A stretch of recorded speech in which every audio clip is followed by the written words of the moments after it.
On the Dash coming at you live here with my review of the new Tomb Raider game, the Definitive Edition, which I played on the Xbox One. I'm going to be going through it and try to tell you guys some things that I liked about the game and why I think it flowed and why I think it's a really good game.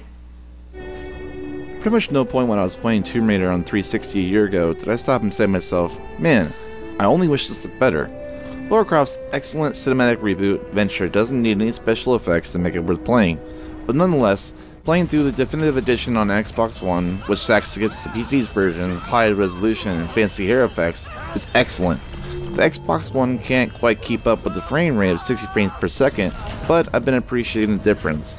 Tomb Raider is still one of the best in its genre, up there with the Uncharted series.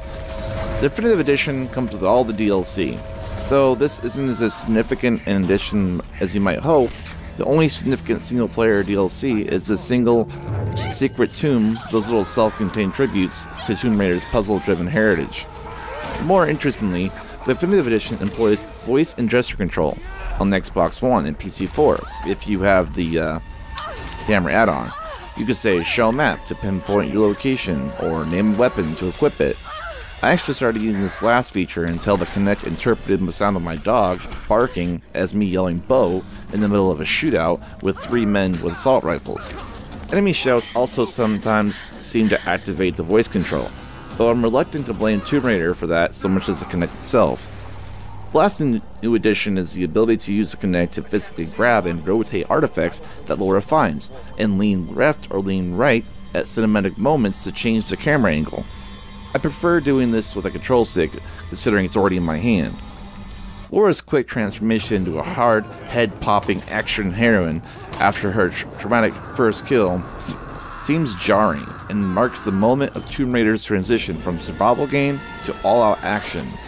A few hours later, when you're enjoying the full range of Lara's weapons and combat techniques, it feels strange to remember that she goes through the first hours of the game without a gun.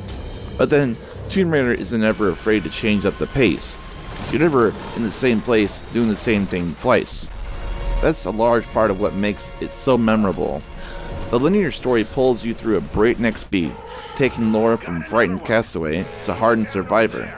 The opening hours still feel self-indulgent, relying on a little heavily, carefully planned cinematic moments, but it's all for the sake of setting up Lara's character. This is done so well that the forced linearity is easy to forgive. Tomb Raider reconnected me with Lara Croft.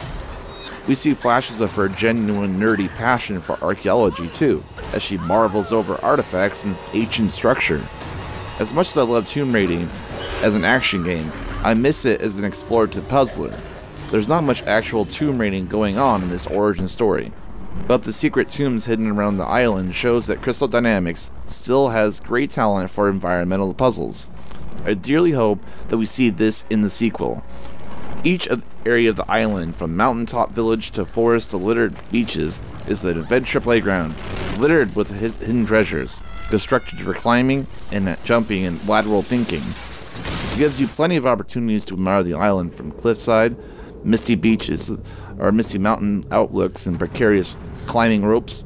It really makes me feel like I'm an explorer when I crest a hill and look down on a complex nest of ancient buildings and forest paths, or when I'm climbing a mountain towards a far-off signal tower. The verdict I have for this game is, well, I give it a 9.1. Amazing, okay?